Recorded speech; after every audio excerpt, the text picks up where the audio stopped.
बेटा इस क्लास में हम आपको बता रहे हैं बोम कैलोरीमीटर। ये भी एक इंस्ट्रूमेंट होता है कैलोरीमीटर का। जैसे हमने कॉफ़ी कप के बेसिस पे पढ़ा, अब पढ़ रहे हैं बोम कैलोरीमीटर। इसमें भी हम क्या मेजरमेंट करते हैं बेटा, एनर्जी को मेजरमेंट करते हैं। जैसे हमारे कोई भी केमिकल रिएक्शन है, 1 ग्राम सब्सटेंस को जो बर्न करते हैं तो उससे कितनी एनर्जी मिलती है। तो ये भी एक इंस्ट्रूमेंट होता है जो एनर्जी को क्या करके बताएगा बेटा, कैलकुलेट करके बताएगा कितने। बट इसमें थोड़ा सा चेंज हो जाता है।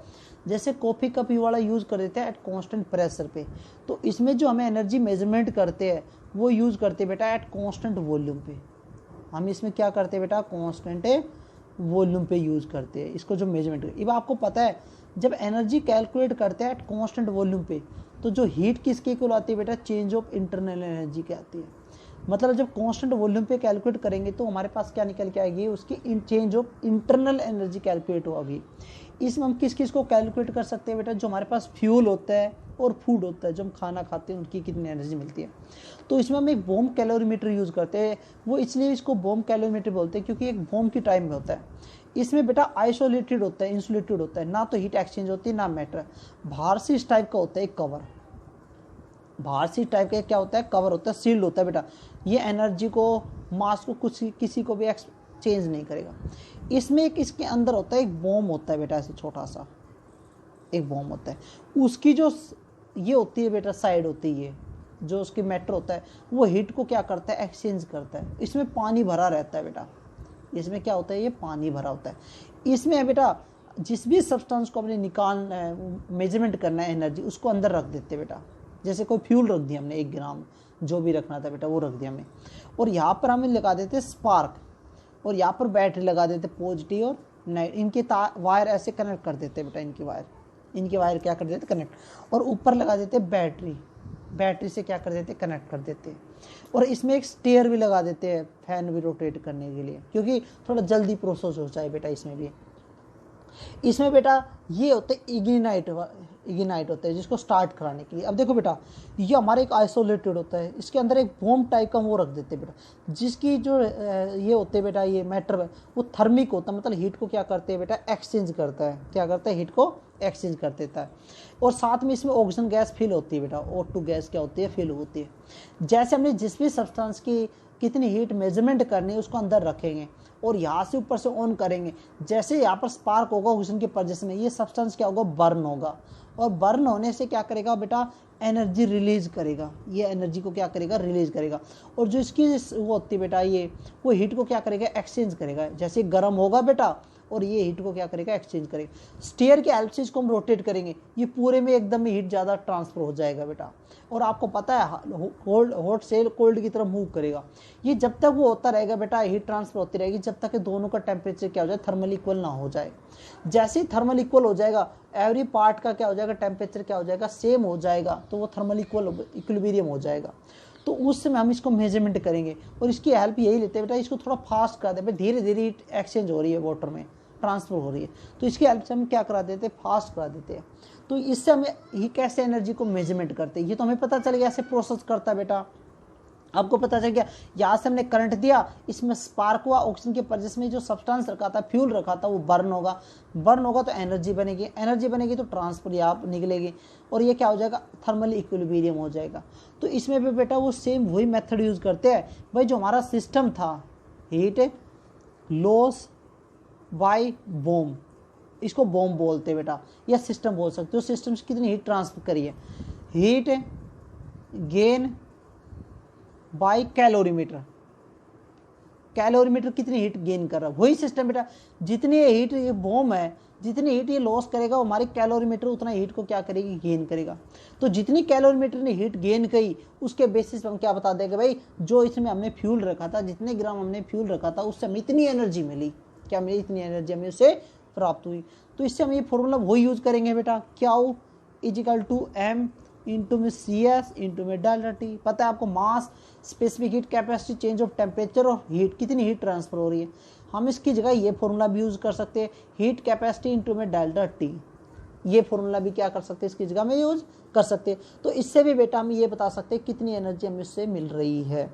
बेटा देखो ये दोनों एक्सपेरिमेंट हमें ये किया है, ये दोनों हमें ये बताते हैं कि हमें जब कोई भी सब्सटेंस को हम बर्न करते हैं वो कितनी एनर्जी को रिलीज करता है या कितनी एनर्जी को एब्जॉर्ब करता है। जैसे हम डिफरेंट टाइप की केमिकल रिएक्शन पढ़ेंगे बेटा, उसमें हमें कैसे पता चले भाई एनर्जी रिलीज कर रहा है गेन कर रहा है। तो जो मोस्टली जो सबसे ज़्यादा यूज़ करते हैं ना वो बेटा हम कॉफ़ी कप वाला यूज़ करते हैं, क्योंकि वो कॉन्स्टेंट प्रेशर पे होता है। क्या होता है? Constant pressure.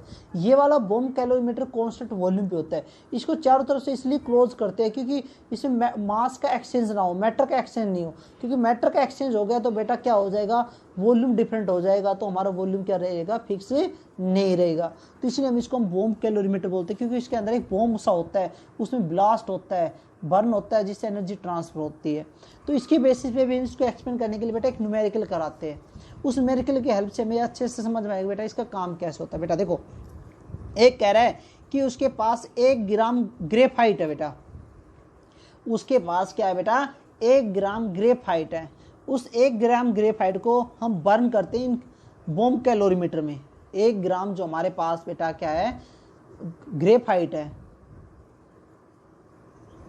ग्रेफाइट मतलब कार्बन है, उसको हम बॉम कैलोरीमीटर में क्या करते हैं, बर्न करते हैं। और कितने टेम्परेचर बर्न करते हैं, 298 केल्विन पे बर्न करते हैं बेटा, इस पे बर्न कर देते हैं। और जब बर्न करते हैं, जो कंप्लीट बर्न हो गया तो उसका टेम्परेचर 299 केल्विन हो जाता है बेटा। इतने से टेम्परेचर क्या हो जाता है, इतना हो जाता है। जैसे हमने 1 ग्राम इसको बर्न किया, उससे इसका टेम्परेचर क्या हो गया, इंक्रीज हो गया, 1 केल्विन इंक्रीज हो गया। यहाँ से हीट ट्रांसफर की, जो हमारा थर्मोमीटर, सॉरी बेटा मैं थर्मोमीटर नहीं बनाया था, जो थर्मोमीटर की हेल्प से इनिशियल टेम्परेचर नोट कर लिया, इतना था। जब इसमें बॉम्ब ब्लास्ट हुआ, इसमें जो का 1 ग्राम ग्रेफाइट बर्न हुआ, उससे हीट ट्रांसफर की, कितनी हीट मूव, टेम्परेचर मूवमेंट किया, वो इतना हुआ बेटा।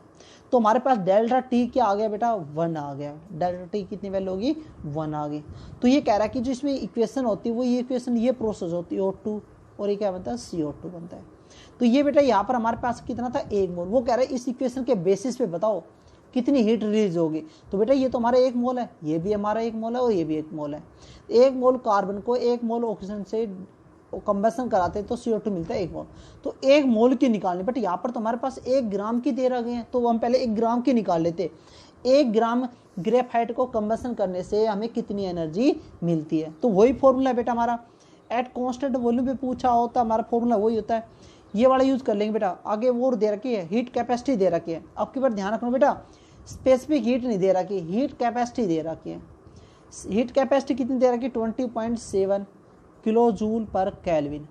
अब बेटा अगर हीट कैपेसिटी दे रखी है तो स्पेसिफिक हीट भी आप निकाल सकते हो उससे, आप इसे स्पेसिफिक हीट भी निकाल सकते हो। क्योंकि देखो बेटा स्पेसिफिक हीट कैसे निकालते हैं, कैसे निकालते हो भाई, क्या हो अपॉन में क्या होता है, डेल्टा टी होता है, और साथ में क्या होता है, एम मास आ जाता है। क्या हो जाता है, मास।